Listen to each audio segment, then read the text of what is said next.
Now the Spirit of the Lord is the one that speaks through me. Before my mother's womb, he ordained and knew me, ransomed me, and placed his words upon my tongue. Few are chosen, rest assured that I am one, an ambassador for Christ, his beloved son. And by his word, let souls be one. So welcome everyone to this listening party.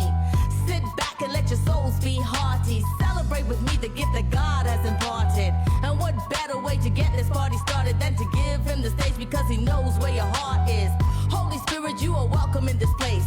Give me the boldness to look upon each face and speak every word that you've given me to say. With no fear, I speak truth. I won't deviate, and I'm confident that all will go great. So let your presence saturate this place. I breathe in your spirit, I intake a river full of life, water in every dry place. As I flow to the notes that heaven navigates, let it bless every listener and free them today. Let the truth of your word draw souls to be saved. Let the comforter comfort hearts today, and let the light of your word show them the way. Every time I write, I tell his story as I bask in the truth of his word before me. He opens up to me and shows me his glory. He gives me the strength to keep on soaring, and when I open up my mouth, for him I'm roaring. And the Spirit of the Lord goes before me, to the captive set free, that's reassuring.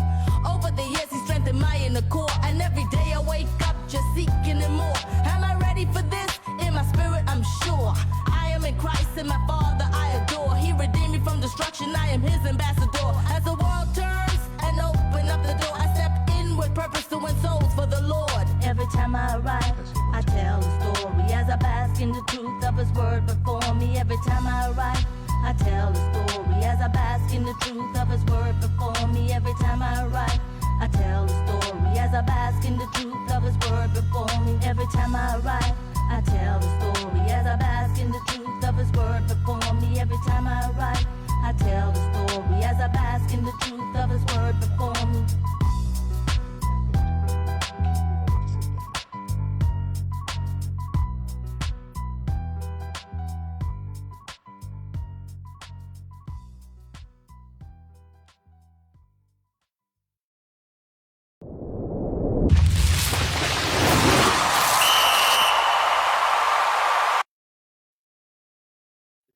Hey, gang, welcome to Town to Bomb Sports Talk, the fastest growing show in the world. It's Monday, July 7th. Happy Monday. It's happy hour on Mondays, July 7th, and this is the day that the Lord has made. Let us rejoice and be glad in it. If you don't think it's a great day, just try missing one. And we, LOVE, love sports on the Tom Bomb and the Word of God on the Tom the Bomb Show. Yes, we are live. Facebook, our contact number here is 301 655 9992. That's 301 655 9992. And you can catch all the replays immediately after the live show on YouTube at Tom the Bomb Sports Talk. You can also connect with us by email at info@tomthebombsports.com. And of course, you can always visit our website at www.tomthebombsports.com. Hey, gang, I'd like to personally thank you guys for your prayers, your support. We've heard you loud and clear. And for everyone that have reached out wanting to contribute to the show and our ministry, we sincerely thank you. With that, we appreciate your patronage, and you can bless us to keep creating content and spreading the word of God. Our business cash up here is hashtag $ Tom the Bomb Sports Talk. Tom the Bomb Sports Talk. We sincerely thank you, and may God bless you a hundredfold return on the seed that you've sown into our ministry at the Tom the Bomb Show. As usual, we want to start off by thanking God for all the wonderful things that He's already done for us in 2025. Our theme in 2025 is living in the grace realm. And our foundational scripture for 2025 is found in 2 Corinthians 9 and 8, the Passion Translation. And it says, yes, God is more than ready to overwhelm you with every form of grace so that you will have more than enough of everything, every moment, and in every way. He will make you overflow with abundance in every good thing you do. Hey, gang, we got trivia today. All righty. All righty. We got trivia today. Who is the only black male to ever win Wimbledon? Come on now. You guys know that one. Who the only black male to ever win? It's Arthur Ashe, who defeated number one ranked, and check this out, facts for you, East St. Louis native Jimmy Connors. How about that? How about that? I bet you didn't know that. That would have been a better trivia question. Hey, look, Arthur Ashe won Wimbledon 50 years ago. His influence continues to inspire a new generation of athletes. Arthur Ashe stunned heavily favored East St. Louis, Illinois native Jimmy Connors and the defending champion. Connors won it in 74 in 1975. Arthur Ashe, after winning the game clinching point, he held out his arms briefly before turning to his box with a clenched fist and then shaking Connor's hand, a nonchalant reaction to one of the defining moments of Ashe's career and one of the most iconic moments in Wimbledon history. But when you think about it, the response encapsulates Arthur Ashe's personality on the court. He was always cool, calm, and collected, suave and SD, a man that rarely, if ever, looked flustered, but with a serious black man to have won the singles tournament, the U.S. Open, is still to this day, uh, leaves a lasting legacy, a lasting legacy. After retirement, Arthur Ashe continued to advocate for marginalized communities until his death in 1993. Ashe learned that he was HIV positive in 1988 and publicly acknowledged his AIDS diagnosis in 1992. To this day, Arthur Ashe's legacy still stretches way beyond the tennis court, inspiring a new generation of athletes, activists, some of whom are playing at Wimbledon in this year's tournament.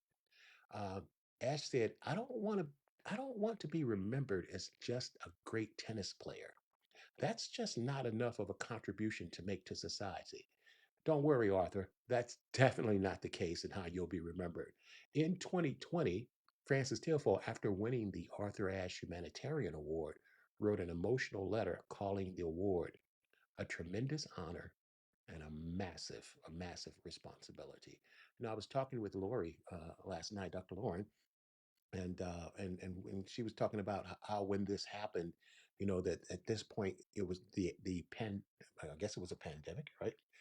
That the pandemic wasn't they just didn't know a whole lot about it, and they didn't realize that it was in the blood. And she was explaining it to me, all those details. She could actually talk about it, but I don't know if she will. No, she won't. But things have changed now. But that's one of the ways they found out that it was traveling through the blood. Arthur Ashe had to have a heart surgery, and he needed blood, and the blood he got was tainted, and that's how he contracted, you know, AIDS, HIV. So definitely a great man, and I'm really pleased with what Wimbledon is doing this year. 50 years. That's something, and nobody else has even gotten close. So, we're going to be talking Wimbledon. We're going to be talking tennis. Today is a Kimmy day. Today is a Kimmy day. I hope you're watching, Lefty. Hey, so look, the next thing we want to talk about is why have there been so many upsets at this year's Wimbledon? Why so many upsets? What up with that, Tom the Bomb? Well, if there's any if there's any comfort for the top seeded players who have already been dumped out of Wimbledon, then it's this: you're not alone. Tennis biggest names have been dropping like flies at an unprecedented rate during the first week of this year's tournament, throwing sections of the men's and women draws wide open, leading to a period of soul searching for the world's best players. World number three, Jessica Pegula, called her 58-minute defeat against Elizabeth Cocherado probably the worst results I've had all year. While a tearful Coco Gauff said her straight sets loss against Diana Yastremska definitely sucks. Those were her words. Definitely sucks. But hey, men's third seed Alexander Zverev was even more frank when he spoke of feeling very alone and trapped in a hole on the tennis court following his defeat to Arthur Rinderknecht. Pagula and Golf were joined by fellow top 10 seeds Zane Quinn and Paula Badosa in their first round exits, while Zverev, Lorenzo Musetti, Holger Rune, and Danilo Medvedev, all had similar fates in the men's draw.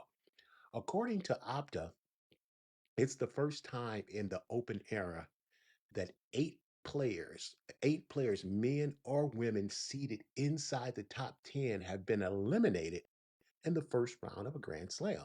What's even crazier is that a tournament record 13 seeded players in the men's draw lost their opening matches, while Coco Gauff became just the third woman in the open era to exit in the first round of Wimbledon after winning the French Open a few weeks earlier.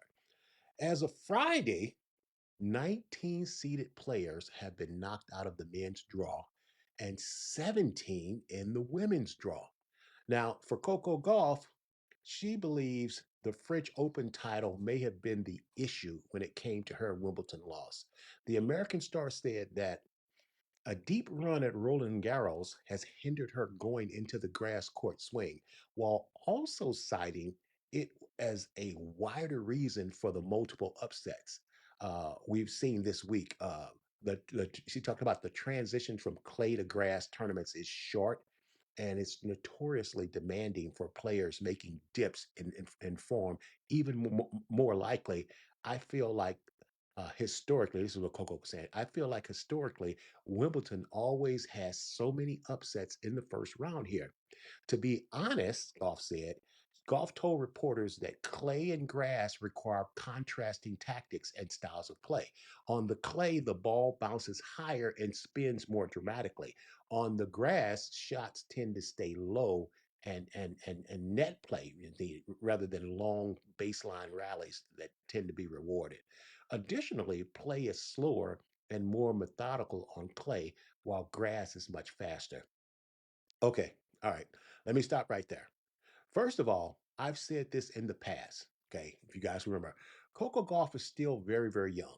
So, okay, right there, she's very, very young. I think she's 21, maybe 22. Okay, that's a baby. Okay, she's still very, very young, and she's one of the things in especially in tennis is they force these players into these positions at such a young age, and by the time they're 21, 22, 23 years, they're burnt out. Okay, so Coco's not burnt out like that, but she's still very, very young. So we have to give her that. She's very, very young, just 21, 22 years old. She's already got time. Secondly, we have to understand, and I talked about this in the past, that Coco Golf is not Serena or Venus Williams, okay? And we can't expect Coco to do what the Williams sisters have done. Listen, Richard Williams is not Coco Golf's daddy. You guys feeling me on that one? Let me say that again. Richard Williams is not Coco Golf's daddy. You guys follow me on that, right? Right. Okay, so now everything that Coco said is 100% the truth. And the real proof to what I just said is have you ever, have you ever, have you ever heard Venus or Serena Williams even make excuses like that? I'll wait for it. I'll wait. Okay. Look, if you know all of these reasons for mastering the clay to grass transition, you prepare for it. It's called preparation. It's called preparation tournaments. In golf, golfers play different courses every single week, and from a U.S. Open setup to a British Open setup to the Memorial setup, they play different venues every week. It's called preparation. Look. It's just being cut from a different cloth. Okay, the Williams sisters knew about these same transitions, but I don't ever recall hearing about all these excuses from the Williams sisters. Coco would have done much better by just saying nothing or just, hey, I lost. I had a bad week. That would have worked instead of all of these different. And like I said, everything that she said could absolutely be 100% the truth, but you don't say those kind of things when you lose like that. It's just like in the open when the girl made the bad statements about she felt like Coco would have lost if she'd have played somebody. You don't make those kind of statements in loss. You know, look, Jack Nicklaus is known as the greatest golfer. He's the GOAT in golf, okay, because he's got more majors than Tigers. But Gary Player would always say that Jack Nicklaus was the greatest loser that he ever met. He always lost graciously, man. That guy has 18 majors and he finished second 19 times. He could have like 40 something majors. But check this out, though. Carlos Alcaraz seems to be the exception to the rule. The Spaniard won his second title at Queens just 2 weeks after triumphing at the French Open, just like Coco last month. Now, to be fair, even Carlos struggled in his first round match at Wimbledon, needing 5 sets to beat Fabio Fongini. But but he won. He won. That's the bottom line. So here's what I'm saying. Get it done, Coco. Get it done. Get it done, Coco. We don't want to hear excuses. Get it done. Okay. The truth of the matter is that the game, the game has incredible depth right now. If you're not ready to go, you're going to lose. Guys and gals just weren't ready to go. They weren't ready to play, and they lost. It's like golf. You can't talk the game. You got to plant that tee in the ground and be ready to play. It is what it is. Hey gang, look, we got a good short show for you today. We're gonna take a commercial break and we come back. We're gonna be talking to my main man Felix. We're gonna have 5 good minutes for Felix, but let's take a break and we'll be right back. Window Nation is on the Morgan's home turf to huddle up about replacing their drafty old windows. This free estimate is showing how easy it is to tackle the problem. We can get any of these windows custom made. Yes, you can get the quality and style you really want. And at a more affordable price than they ever imagined. Now that they've sealed the deal, they'll be saving money year-round. We're really confident with Window Nation. Get your free estimate today and get 60% off all windows plus no interest or payments for 24 months at getwindownation.com.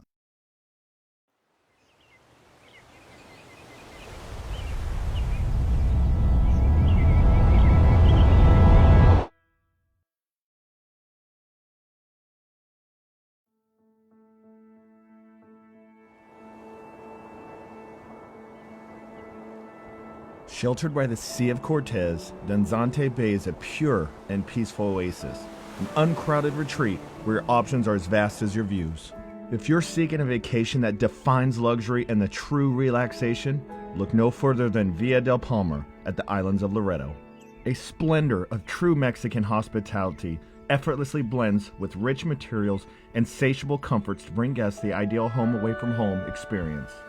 With its quiet beaches, scenic vistas, rich history, and an astounding surrounding natural habitat, you'll feel as though you've been swept off to paradise.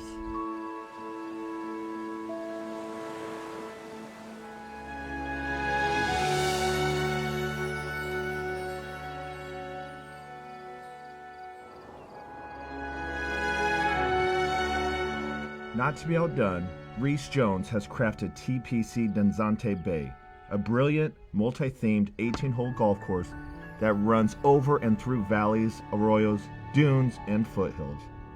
From every angle, striking images of the islands of Loreto and the surrounding mountain range take your breath away, while the challenging yet rewarding Baja golf course beckons you to return for more. It is an honor and my pleasure to welcome you to the world's most beautiful sunset and so much more.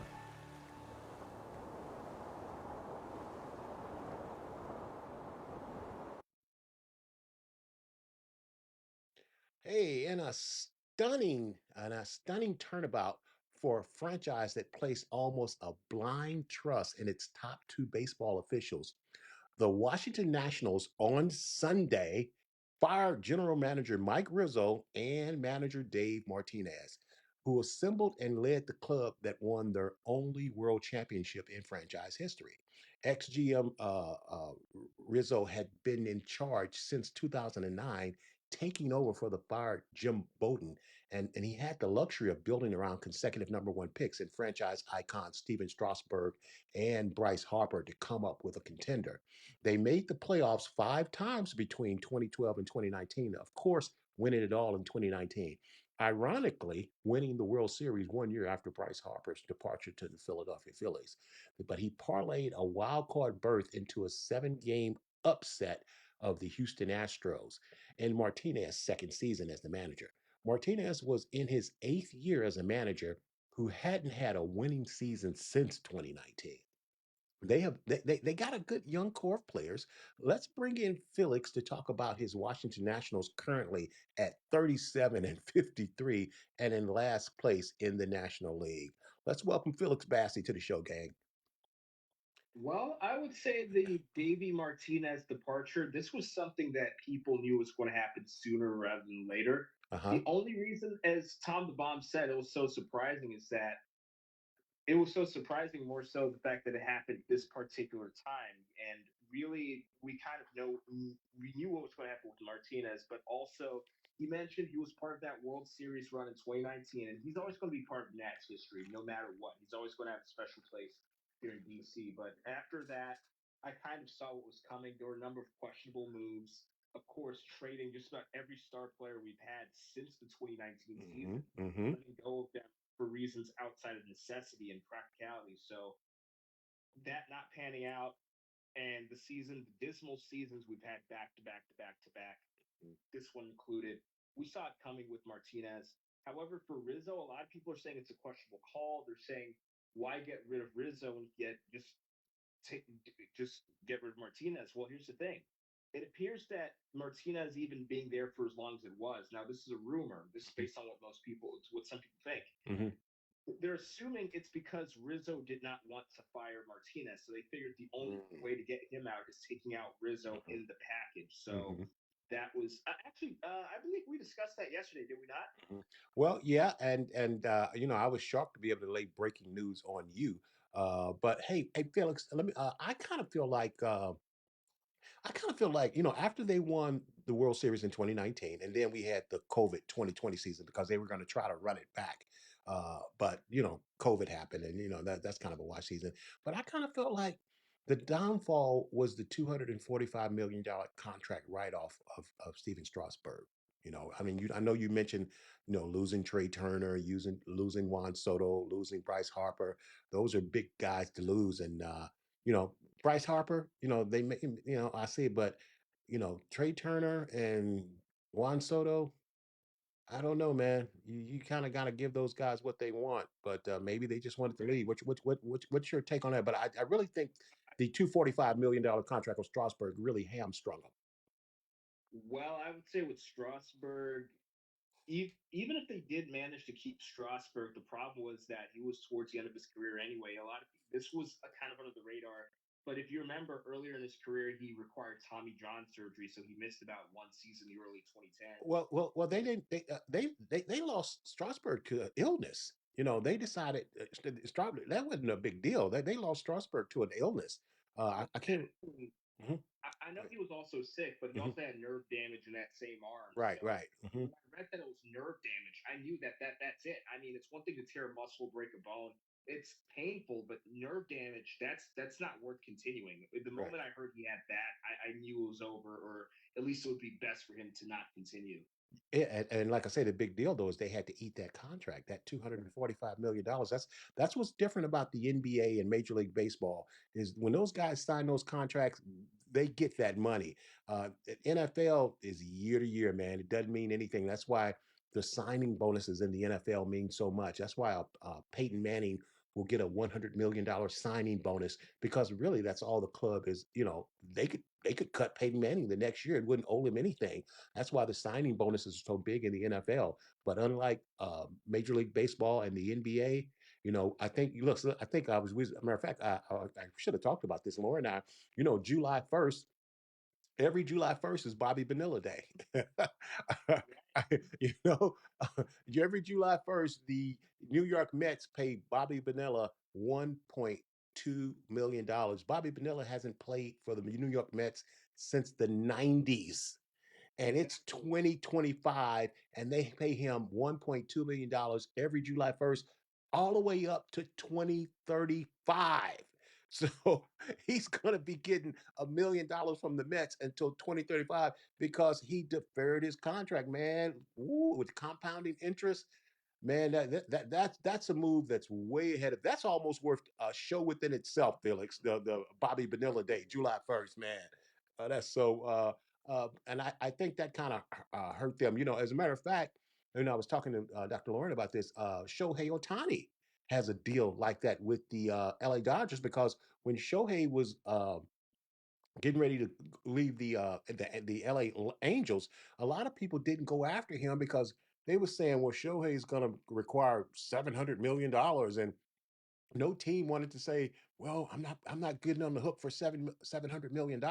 Well, he's making like $2 million a year with the Dodgers, but he's got his contract backloaded the way Bobby Vanilla did.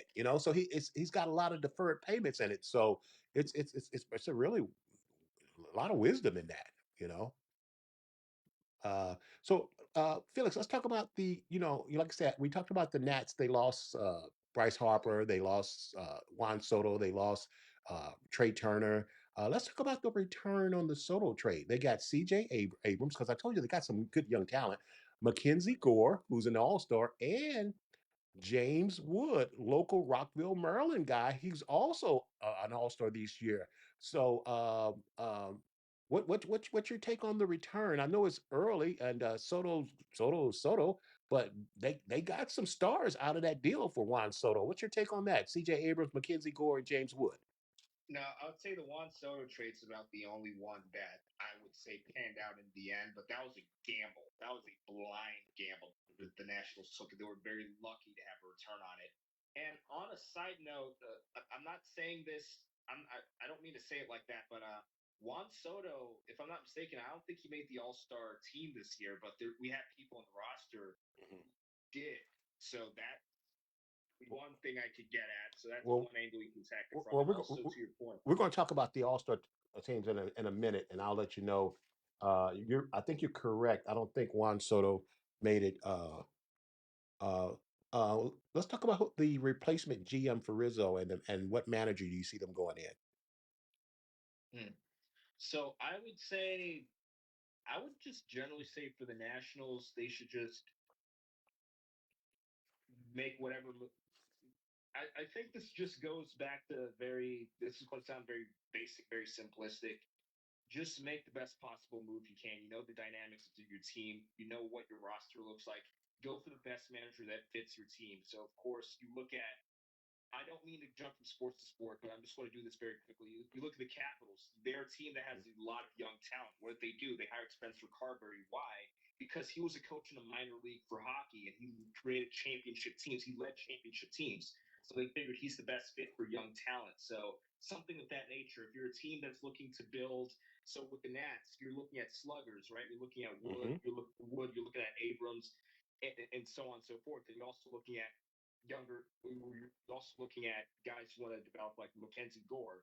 So you want to see a manager who's really good at running with that, who knows how to do a good batting lineup, a manager who's also good with organizing a solid pitching rotation. So something of that nature. But also, but yes, and really, I think it's just a matter of matching your dynamics to the skill set of the manager. When we was talking yesterday, and you was like, "I didn't see that coming." I was like, "Man, Ray Charles and Stevie Wonder could see this coming." The Nats, are 9-23 since June 1st. Uh, you know, you can't be that bad in a month, man. That's that's Colorado Rockies bad. That's Chicago White Sox bad. The Rockies almost swept us. Yeah, yeah. That's really, really bad. Yeah, let me see if I think I got going on here. Yeah, you're right, man. It's you could just see this coming. It was just a matter of time, man. But hey, I think a lot of the fans are kind of. It's not like you said. The fans aren't really. My the post that I'm getting is the fans aren't as upset with Rizzo and Martinez as they are with the Lerner family. What's your take on that? Hmm. I I actually understand that to an extent because, again, with the learners, they're the ones at the top. So, generally speaking, you kind of expect if there's a problem with management, you kind of blame whoever's in charge of the management. So, that would be learners. So, I actually understand the logic behind it. Mhm.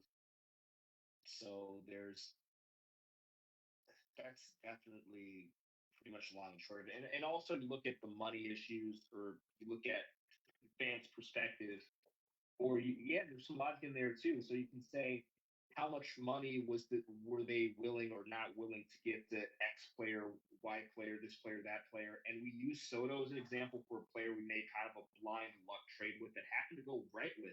But think about all the other players that were working very well for this team that we let go of for next to nothing. Mhm. And you can argue that money played a major role in that. So I understand blaming the Lerner family for it. Well, in the past, the Nationals have, when they've had to do things like that, they've just kind of promoted the next man up, and I don't think they're going to be able to do that. Even though I think they've done that with the interim GM, and because if you bring in a GM, then you really need to let the GM pick his own manager. If you do that, so I think that the Nats are going to have to go you know, all over baseball searching for the right guy to turn this around. Because, it's not like the cupboard is bare. They've got some good young talent in CJ Abrams and Mackenzie Gore, who's an all-star, and James Wood, who's an all-star. So the cupboard. Is not totally bare. So, hey, man, sometimes it's just time for a new look at the top. Hey, listen, let's talk Major League All-Star. The Major League All-Star game rosters have been announced, okay?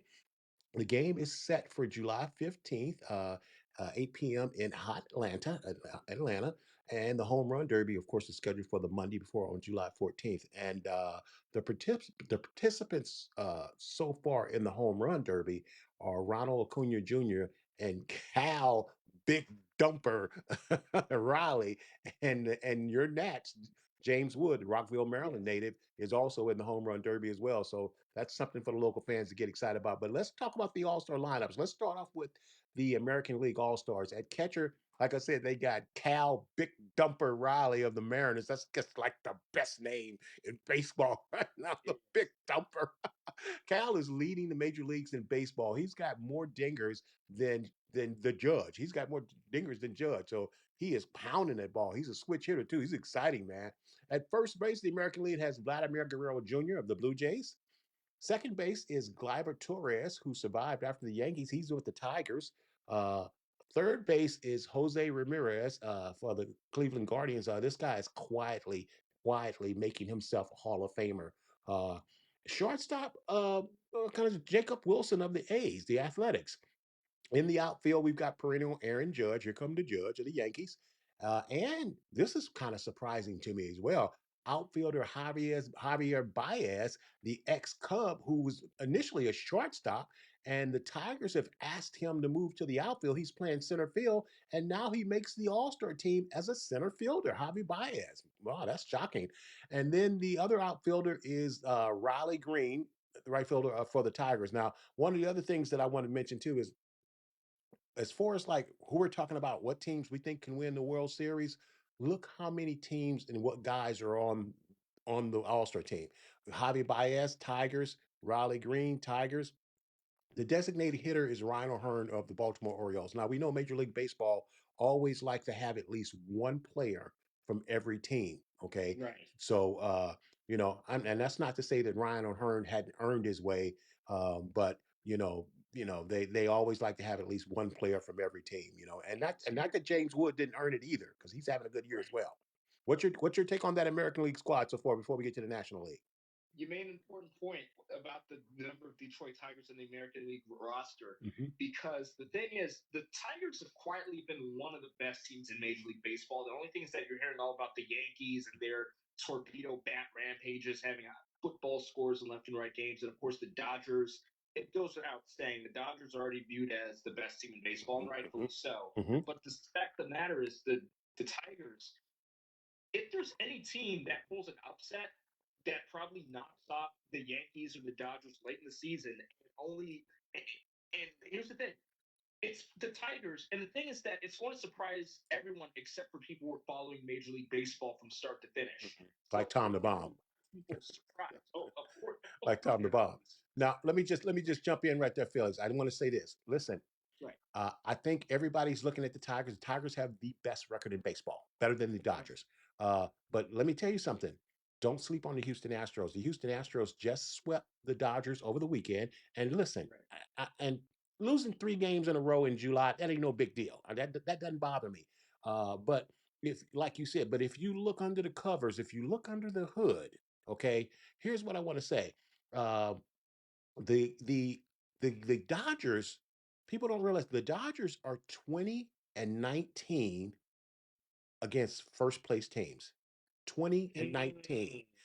The Houston Astros are 19-5, and they're 8-1 against the first place teams in all of Major League Baseball. That's a major sign. That's looking under the hood. Okay, so don't come on. I mean, the Dodgers and everybody, Tom the Bomb himself has said they shouldn't even play this season. They should just give the trophy to the Dodgers. The Dodgers are 20-19 against top rated teams. The Astros are 19-5, and they just swept the Dodgers in a series where they outscored them 29-6 in scoring. And they're almost the same thing that the Cubs did to my St. Louis Cardinals over the weekend. So yes, the Tigers are there. They got the best record in baseball. I just kind of had to stop you there. Don't overlook those Houston Astros. And now that we're speaking about the Astros, I just want to say this. You know, the Astros lost a lot of talent. We're gonna get to the National League, and because they lost Tucker, who's with the Cubs, who's one of their stars. They lost their third baseman. They lost they're one of their starting pitchers. Man, they just keep reloading. And listen, they their front office is the best front office in baseball, and it's amazing because their front office in Houston used to be the St. Louis Cardinals front office. And it's no mistake that the Astros keep reloading, and they keep coming up with these guys. Jeremy, their shortstop, he's having an all-star year. He should be on this team. I'll check it in a second.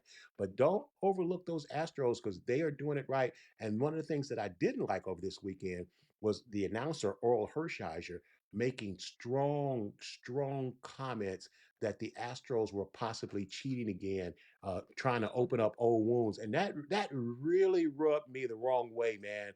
As an announcer, he's got no business talking like that, man. Because number one, got no proof, and you can't say those things over the air. It reminds me of when you're in court and they say something, and the judge looks at the jury and says, "Disregard what you just heard."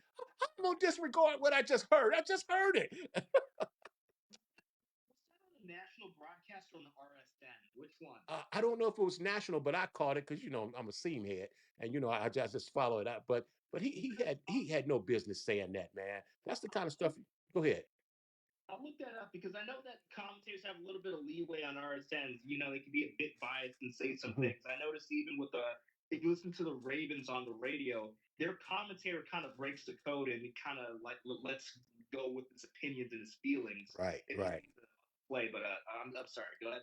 Yeah, that was terrible though. But hey, I hadn't really planned on that. But man, don't overlook those Astros. The Tigers look great. The Tigers look great. As a matter of fact, I think the starting pitcher for the Tigers will be Tariq Skubal, and you and I both know he's the best pitcher in baseball right now. This guy's threatening a no hitter almost every time he takes the mound. Okay, let's get to the National League, Felix. So we looked at the American League. Look at the National League now. For the National League All Stars at catcher, they got Will get jiggy with it Smith of the Dodgers.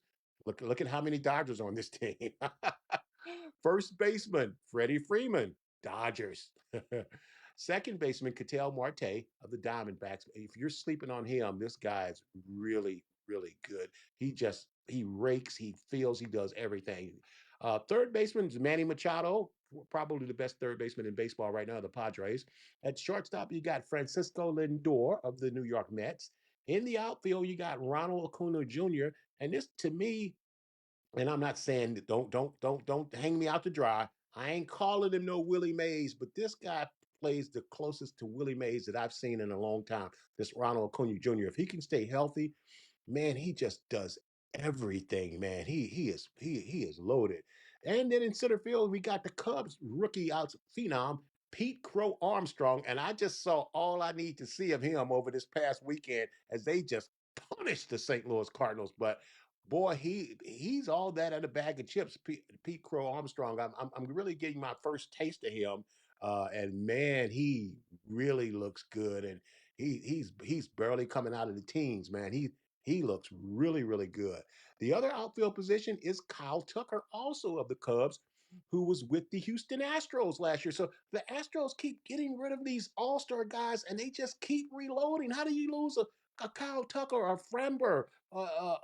Your third baseman is with the Red Sox. I can't call his name out right now, Phillips. I can't think of the third baseman for the Red Sox that was with Houston forever. Uh, and then, of course, as the designated hitter, they got Lauren's favorite baseball player, Shohei Ohtani. Felix, let me ask you this. All stars, it's always all stars. Who do you like? What lineup do you like? Do you like that American League lineup or you like the National League lineup? Which one do you like? That's a tough one, but it's pretty hard.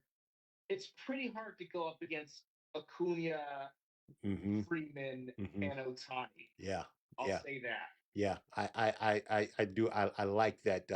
Even with the big dumper, and I love just just like the best nickname ever, man. The big dumper. And I was telling Lauren, they pull a when he come up to the bat, Felix, they pull a big dump truck out on the big screen, and the dump truck dumps baseballs from all of the home runs that he's hit. I love that. But yeah, man, this National League lineup is filthy. And even with that being said, you know, at the Shohei Ohtani is the DH, and the other DH is Schwarber of the Phillies, who I love. But let me tell you something. Suzuki of the Chicago Cubs is leading baseball in RBIs. How can you be leading baseball in RBIs and not be on the All-Star team? This guy's got 25 dingers and I think 75 or 76 RBIs leading the major leagues, and he's not on the All-Star team. That one I don't know about. What's your Because they take put on a that? premium, Huh? they put a premium. They put a premium on home runs. The thing is that RBIs are good. They're effective, and it's smart baseball, smart hitting. That's one of the things that I say about James Wood from the Nats. He Mhm. doesn't always go for the homer because when you swing all the way like that, if it does go across the fence, it's an easy out in the major league. So sometimes he'll just hit a what's the term to look for a line drive Mhm. that'll at least guarantee him a base. If there's someone there, they run it in, maybe for a homer. So I would say that I understand how, because again, home runs are put at a premium, and sometimes they don't account for RBIs. So players like him get lost. So it's a similar factor to.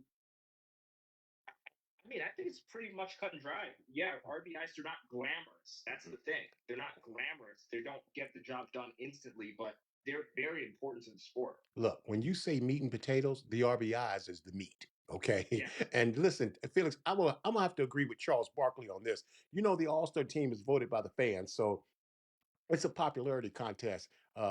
So so so so how did Barkley make so many All-Star games? He's a household name. How is it? Go to my house. You'll see pictures of me everywhere. I love that. David Martinez was in the All Star game a few years back, so that tells you what. No shame, as the kids say, but you know, it tells you what you need to know about the All Star games to an extent. Now, I don't know who's going to be starting for the National League. I'm pretty sure it's just going to be Scooble in the American League. But, Paul Skeens started last year, and he's not having the year that he had last year, but he plays for the Pirates. So you got to take that into account. But I'm going to tell you, the two best young pitchers in baseball is Scooble and Paul Skeens. So I'd be throwing Paul Skeens out there, if I'm the National League. But, so I don't really know I don't know who's going to be starting for the National League. But I think Paul Skeens should get back-to-back starts out of that. That's where we're at. Hey, Now, let's would you wrap have up. Go ahead. Spencer Strider or Well, yeah. That's that. Well, come on, man. It's an all-star. It's an all-star game. So anybody they go with is going to be good. But now, let me just mention this before we go. Clayton Kershaw has been picked as a Legends pick for the All-Star game. And when I initially saw this, I kind of objected to it because of course he has not performed on an all-star level. But when I saw that it was a Legends pick, I totally get it. I'm totally for it. Uh, Clayton Kershaw is a first ballot Hall of Famer, and this might be his last year in the major leagues. And just like they did for Cal Ripken and Tony Gwynn, you absolutely bring Clayton Kershaw to the All Star game in his last year. because he's earned it. It's kind of like when the Oscars give you that Lifetime Achievement Award. This is kind of a Lifetime Achievement Award for Clayton Kershaw, and I absolutely 100% agree with him being on this All-Star team. They might even throw Clayton Kershaw out there to start just for the fun of it, which I would totally be okay because it's an All-Star game anyway. So I'm totally okay. What's your thoughts on Clayton Kershaw being on the team? I agree 100% because it's something that's been a tradition. Like you said, they've done in the past, so why stop doing that now? And it's kind of like even with the high school and college levels, you have the senior games. So Right, it's right. it's time honored tradition in sports, so I'm all for it. Hey, Felix, we're going to close out the show with the top 100 players of 2025 have been released. So we're not going through 100 players, but we are going because they don't release them all at once. But we're going to go through 100 through 91. And look, this time of the year, Felix, I try really, really hard to stay away from the NFL, man. But we talked about this the other day, man. It's we licking our chops, man.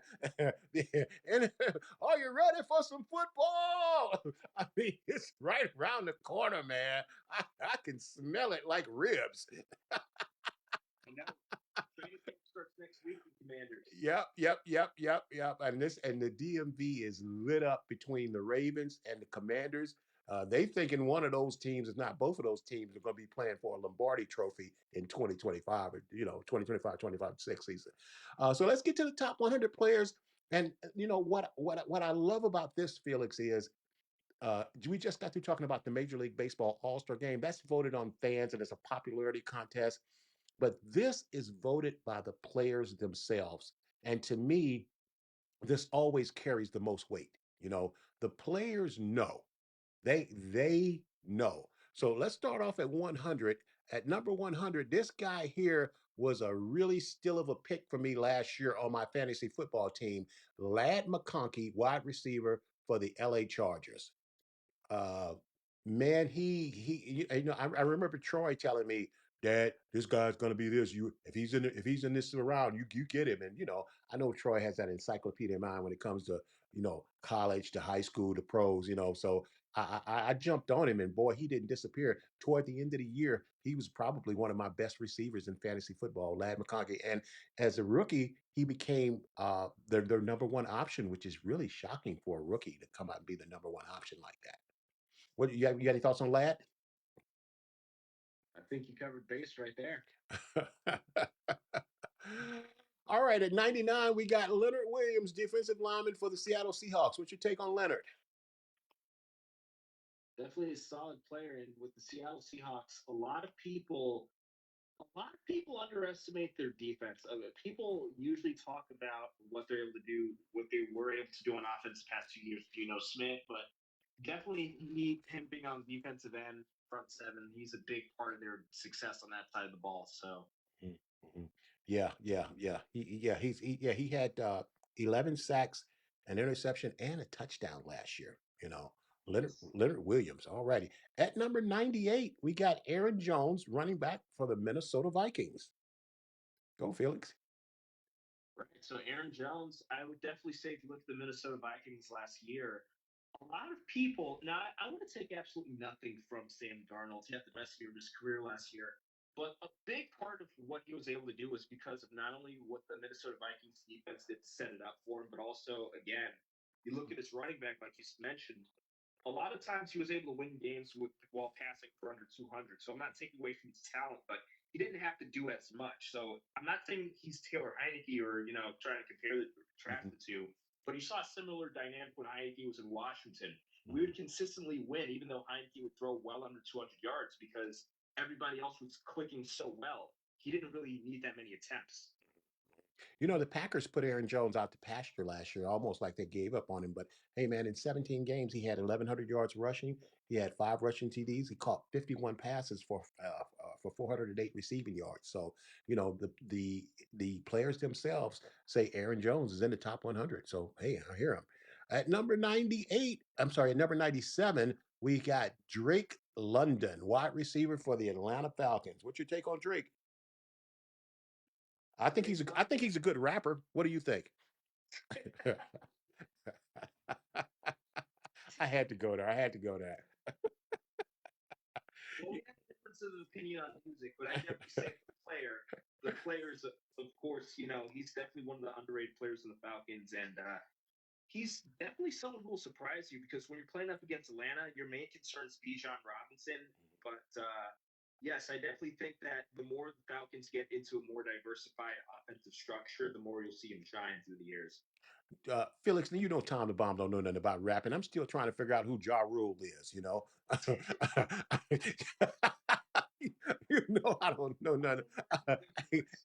He don't get I don't get them. The new recommendation list. Yeah, Drake had a breakout season last year. He had 1,200 yards receiving. He had 100 receptions. He had 9 TD receptions. He's one of the top wide receivers in all of the NFL. So that'll get you in the top 100 when you want to top at your position. At number 96, we got Levante David, linebacker for the Tampa Bay Buccaneers.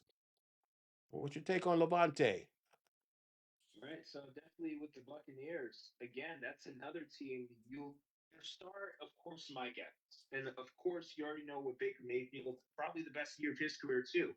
But another thing with the Buccaneers, people don't think about that defense, and even this is the same defense for the most part, in large part, that helped Brady in his final years in the NFL. So Hmm. this is the same structure he adds on to what they already had. So, of course, that defense, if you actually look at the Buccaneers stats, you look at their games closely, even actually take that out, just look at the first half of the Washington Tampa Bay game in the Right, playoffs. right. Washington had all sorts of problems dealing with Tampa Bay's defense. So, again, he's just part of that. And I really like these 90 to 100 players because they're the players who are solid players, but you really have to know the particular dynamics to know about these players. So these are always my favorites in the NFL 100. This guy had 122 tackles and 6 sacks. At the linebacker Yeah. position, that's playing. At number 95, we've got Josh Sweat of the Arizona Cardinals. Position? I'm sorry, offensive linebacker. I got him out as a linebacker. Stand up. He can get it. He can put his hand down on the line, but they got him as an outside linebacker. Josh Sweat. He had, he only played 16 games. He had 41 tackles, but he had the contract issues with the Jets, the Eagles. He's a big gun. He's a mercenary. He's a big gun for hire, but he seems to bring with him baggage. So if you can deal with the baggage, because like I said, he had 41 tackles, 9 tackles for loss. He had 8 sacks. Okay, that's a mercenary, and that's what you need from that position. They got him as outside linebacker, but he's kind of like a DN. Yeah. All righty. That reminds me a little bit of Brian Orakpo. He played both positions when we ran the 3-4 set in the 2010s. Man, you going way back, Brian Orakpo. Goodness gracious, Felix. Most of our listeners don't even know who that is. Number 94. Number 9. I bet you Troy know who he is. At number 94, I love this guy, Sam Laporta, tight end for the Detroit Lions. Might be the best tight end in football.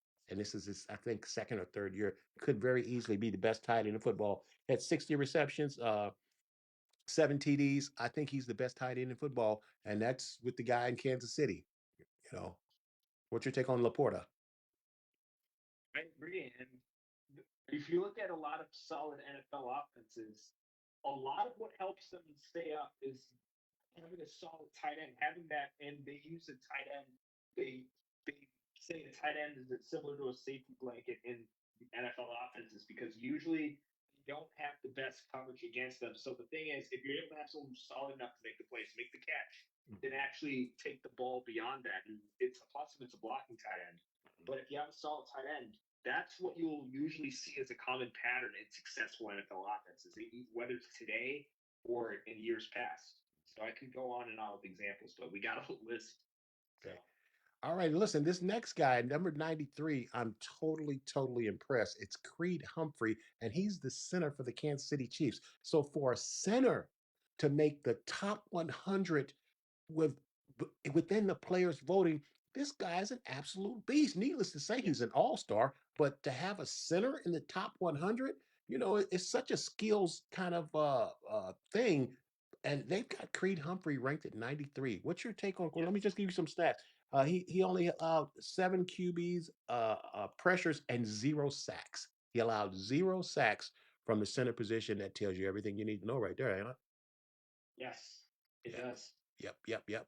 At number 92, we got Jesse Bates, free safety of the Atlanta Falcons. The Falcons got some ballers, man. He had 102 tackles, uh, 2 for loss. He had a sack, and he had 4 interceptions and 1 return for a touchdown. Jesse Bates.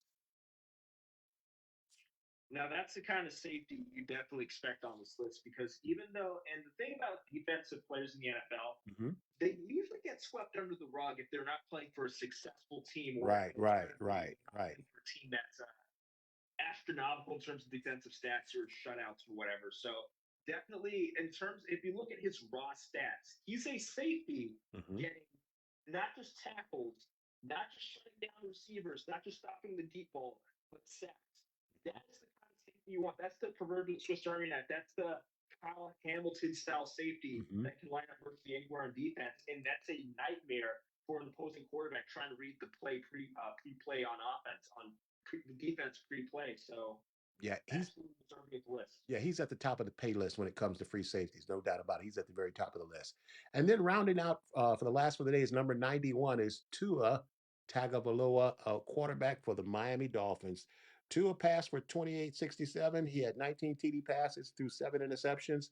If he can just stay healthy, I think that's the deal with Tua. You know what's your take for Tua? Tua, people forget how good Tua is because of his injuries and really how good the Dolphins are. Because if you look at the Dolphins for the past few years, Hmm. they've been playing half of their games without their starting quarterback. Hmm. Right? Right. So if Tua stays healthy, the Miami Dolphins story is completely different. And really, all they have to do, I would say, if they were to upgrade their defense, keep Tua healthy, you're definitely seeing the Dolphins as one of the premier teams coming out of the coming one of the better teams in the AFC. And of course, I dare to say that there could be a team that could give Buffalo some challenges in terms of their division, the AFC East. Hmm. Yeah. And the Dolphins are only going to go well, just like every NFL team. You're only going to go as far as your quarterback takes you. You know, Yes. and the Dolphins without Tua in the lineup, they're a team that misses the playoffs. I think with Tua in the lineup, healthy all year, they're a playoff team. I think it's really that simple. That kind of goes. It's the quarterback. It's the most important position in all of sports. That's why they get paid the big bucks. That's why they Trust me, get I've paid been the big. watching Washington play for years. We have solid talent all over the defense. Felix, how does it feel to have a quarterback? Felix, how does it feel to have a quarterback? I'm not used to it. I'm still getting used to it. It doesn't feel real. Yep. Hey, gang, that's our show for today. Listen, that's it. Don't forget to like and subscribe us on YouTube. And hit that like bell, please. If you're enjoying the content and you'd like to bless our ministry, you can sow into the Tom the Bomb Sports Talk by cash apping us at $ Tom the Bomb Sports Talk. And don't forget to check out our website at www.tomthebombsports.com. And you can also email us at info@tomthebombsports.com. Hey, for dynamic, in-depth sports analysis and highlights for sports in the DMV and more, check out the Washington Sports Dance, excuse me, on Thursdays at 2 p.m. Eastern on WBGR with my main man, Mr. Felix Bassey. Future so bright, he gotta wear shades. Look, hey man, time flies when you're having fun. We're out of time here, but we sure do thank you for spending your time with us. Listen, we don't take that for granted. Listen, may the gates of heaven open and pour out an abundance of blessings down on you that there won't be room enough to contain it as you live off the overflow and step boldly into the realm of grace.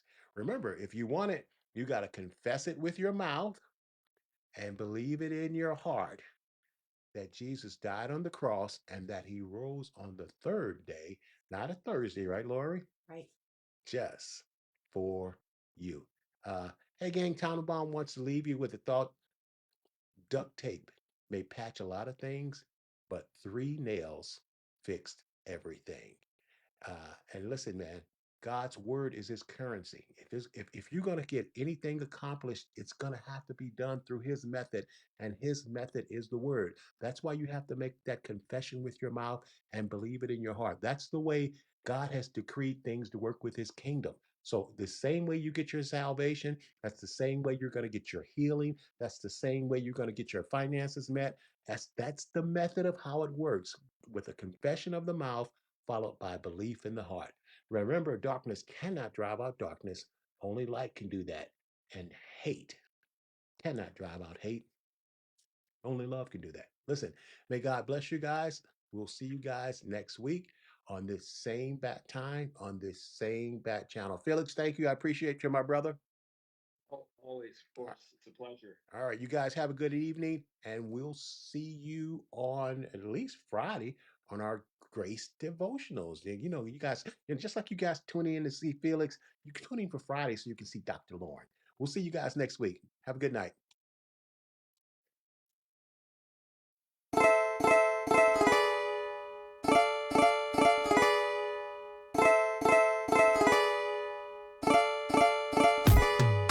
Daughter of mine, this is your time, and you gon' shine, and you gon' shine. Daughter of mine, this is your time, and you gon' shine, and you gon' shine. Well, I'm coming out with a word in my mouth, filled with excitement to say what it's all about. For a long time, I've held this water in, let the floodgates open, let the miracles begin. I've prayed, and I've gone back 7 times, look again, cause the miracles are mine, stir the water. I'm about to step in like the pool of Bethesda, let the healing begin.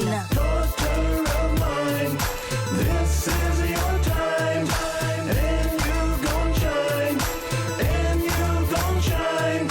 Daughter of mine, this is your time, and you gon' shine, and you gon' shine. It took a minute to get my composure right. For years it seems like I've been fighting for my life. Confusing times when my days resemble nights. But now this eagle is about to take flight. I soar out of darkness to its revelation light. Though the waves are rough, I step out my comfort zone to walk on water, cause I know I'm not alone. God's got my back and reminds me I'm his own. His words are sweet in my mouth, they taste like a honeycomb. And faith has opened up my eyes. I've been through the fire, tested and tried. As I study God's word, I finally realize that my purpose I have to visualize, to bring the unseen from the realm of under night until I walk into the fullness of a purpose-filled life. Cause I'm light.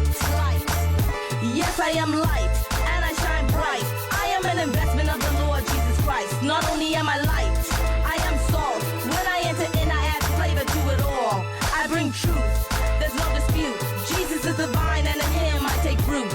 I am the head, and not the tail. I'm an overcomer, made free to prevail. A new design, a special kind. Ambassador followed by wonders and signs. I am light, and I give sight, leading lost souls to his glorious light. I am light. Daughter of mine, this is your time, and you gon' shine, and you gon' shine. Daughter of mine, this is your time, and you gon' shine, and you gon' shine. Daughter of mine, this is your time, and you gon' shine, and you gon' shine.